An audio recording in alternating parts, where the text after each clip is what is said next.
I'm Azalea from CHUM 104.5. We are doing, obviously, radio. You're from CHUM 104.5? Yeah. Sorry, I obviously CHUM, but like 104.5. I feel like growing up, I always saw that on the dial because that's what my dad used to play. Yeah. This is crazy. I'm on 104.5. Full circle moment. That's Look so at cool. you. We are very excited to have you here because, I mean, I feel like a lot of people discovered you during the pandemic. Yeah. I did, and just right away just pulled into your content because you're just so serious but so funny. Like the reality TV things, genius. Thank you. Because I don't think anybody else was able to capture what reality TV is in such a comedic way, the way that you did it. Well, it's my real life. This isn't a reality. This is not scripted. The Bodashians is real. Right. Yeah. It feels real. Thank you. It does. Like, what's advice for people who are trying to get into this type of life? I think, so I have two pieces of advice. Okay.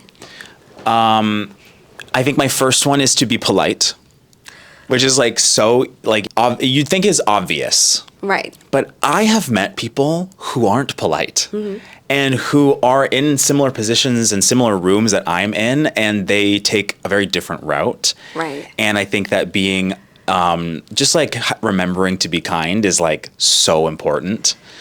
So that's one. Right. And then the other one is I actually learned this very recently. You have to trust that you know what to do. I feel that sometimes I have gotten into mindsets where I doubt myself. I doubt that I can do it, especially with this TV show. I am talking up a big game about all of the things in the writers' rooms that I'm going to go do. Right. And then on the day, I'm like, oh, I'm the guy that has to go do all of this stuff. But in those moments of not trusting myself, I have to remember that I know what to do. Right. And I think that sometimes you get you harbor on trusting that you can do it, but sometimes it can change. Right. And so in those moments, you have to know that you know what to. Am I making sense? You're making sense. Does this make sense? We get it. You got to Thank you. Round it up to being delulu a little bit. Just be delusional. When I was in grade 12, I made a reality show of my life. What was my life at the time of 12th grade when all I have to worry about is applying to universities? I have no idea. That is so, looking back, I'm like, why did I do that? That was so delusional. And I'm certain all of my friends were probably looking at me like, what are you doing? Right. But girl, I have my own show now. Are you kidding me? Now. Okay, so for the CHUM listeners and for the audience watching who are not familiar with your art, can you just maybe describe it in a way that would make them want to watch? I mean, we don't need to make them want to watch because they need to know. The TikToks? The TikTok, no, the TikToks, the shows, you.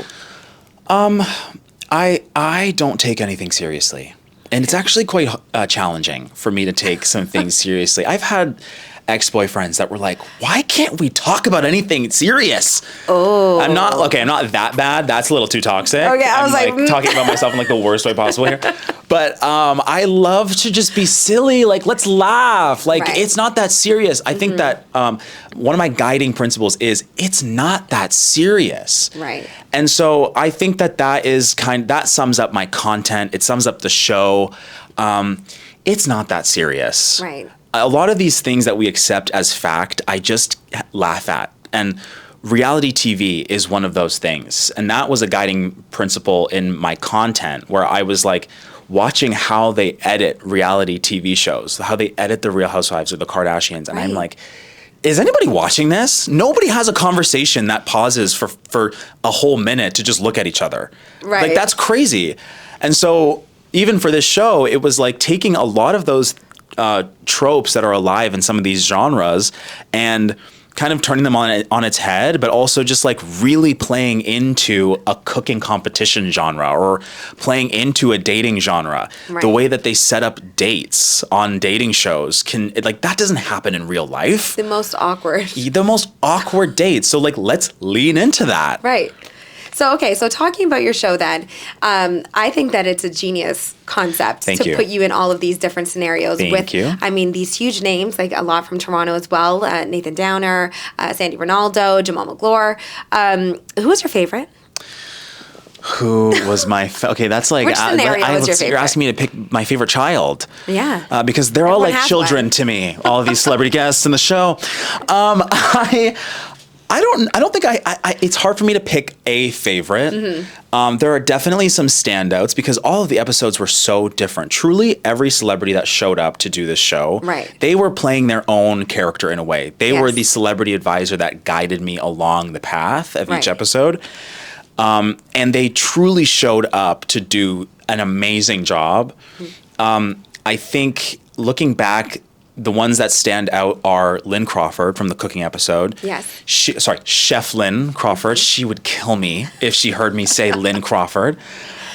She just tore my cooking up. I can't cook like her. right. So that was a lot of fun. And then obviously, like, I had some friends in the show. Ashley Darby's a good friend of mine. Priyanka and Lemon are good friends of mine. And just even to get to spend the day with them and create these episodes was just so fun. Right, and I mean, it's not unnatural for you to include your best friend or your mom into your content. Yes. So is that something that is kind of a little bit more helpful for you when you're creating content because you know the people who are involved already? Of course, absolutely. My mom, my sister, my best friend Eden are in the show. Oh, amazing. They all come around and play different little roles to just help along with the narrative of the show. And it's just like second nature for obviously, as you said, they are in my TikToks and my audience knows them. My mom yesterday called me to tell me that she was at Snug Harbor and got recognized, and she also acts as my publicist in those moments to be like, Right. well, he has a show coming out, and then All now she's parents. selling my TV show. Yeah. But she is just like, I think they're used to it. As I said, I had this fake reality TV show in the 12th grade, and I was using my friends and family. And me and Eden have been making videos since grade 12. Me and my sister have been making silly little skits and videos since we were 10. And so it's a part of my life. And so it only felt right to include all of them in this show. And it was, they did such an amazing job. I love all of this because it's just so surreal to kind of watch your journey along the way. I mean, from Mississauga, and then you started these skits in high school, as you said, and then it's like through the pandemic. Is that where you really feel you blew up there? Oh yeah, Right. I started just before the pandemic started. I saw something in TikTok. I was dating somebody who was on TikTok. Okay. And then he went viral, and I was like, well, he can do it. I can do it. And so then I started making TikToks, and then suddenly there was a pandemic. I had nothing to do but to make content, and everybody else had nothing to do but to watch my content. And suddenly now I have millions of followers, and it completely changed my life. I mean, because your sense of humor is just not something that you see every single day. It's quite unique. Yeah, I'm really funny, and not a lot of people understand my sense of humor on that level. But yes. It's just like the long stares, the holding of the different objects. Yes. Just to show where you, because we get it. Okay, so since we are a radio station, we got to talk some music. Oh, love. So I want to put together a Boman playlist. Okay. So I want to know the song that you're sad. You're already sad. And you're like, I'm going to put on a sadder song so I could cry. What's that song? If I was going to put on a song to cry,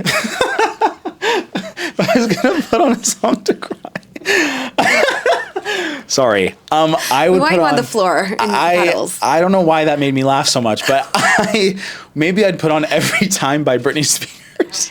That's a good one. It's a beautiful song. It's so sad. I think every time since I was a kid, I would listen to that song and cry. It's so. Even the music video. She's like she's begging for forgiveness in that song, and her ex-boyfriend, who shall not be named, was just so ruthless to her, and she's like, "I'm sorry, I messed up." Right. So that one.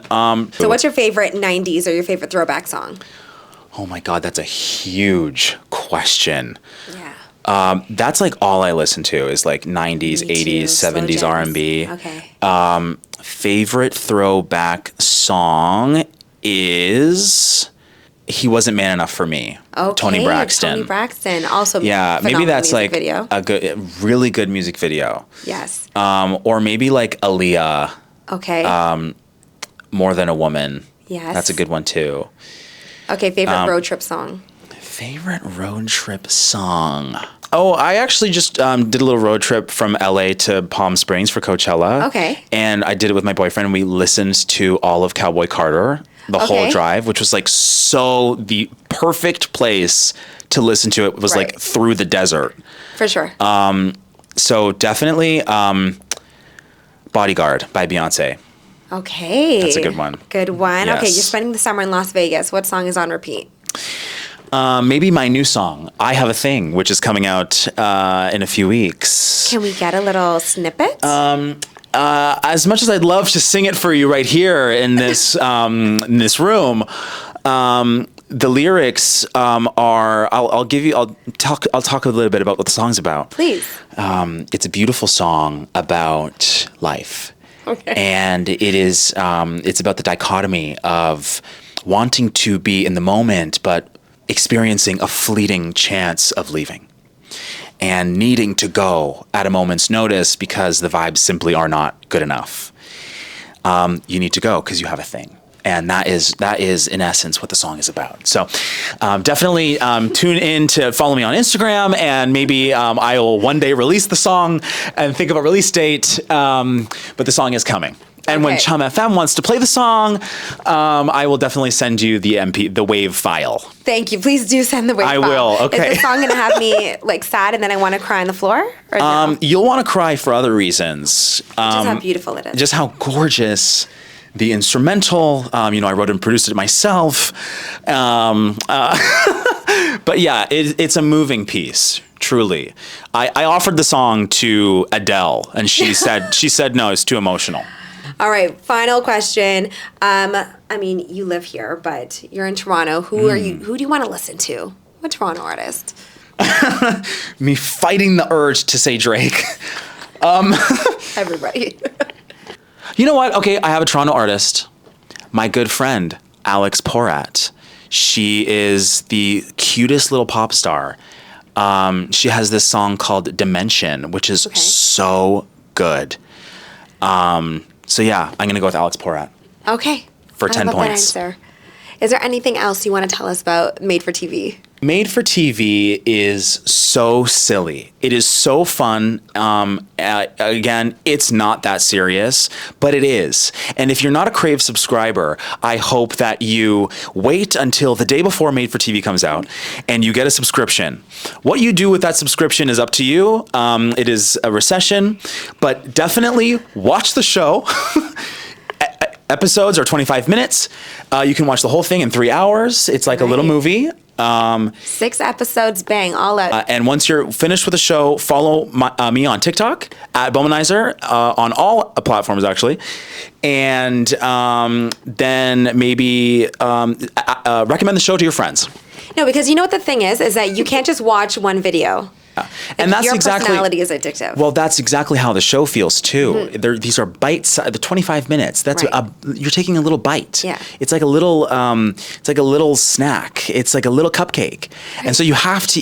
It's a Krispy Kreme donut. You can, if you get on Uber Eats, you cannot get one Krispy Kreme donut. They make you buy 12. And so you have to eat all. Like you're not going to just let them sit there. Right. You eat the whole box. It's like when you squish all the donuts together. So exactly. You can Exactly. And so that's exactly what we were doing with this. Me and the producers, we sat in a room and we said, how do we make this show feel like a box of Krispy Kreme donuts? And that's exactly what we did. Sugar rush. Yeah. Love this for us. Yeah. Thank you so much. This has been so fun. This was so fun.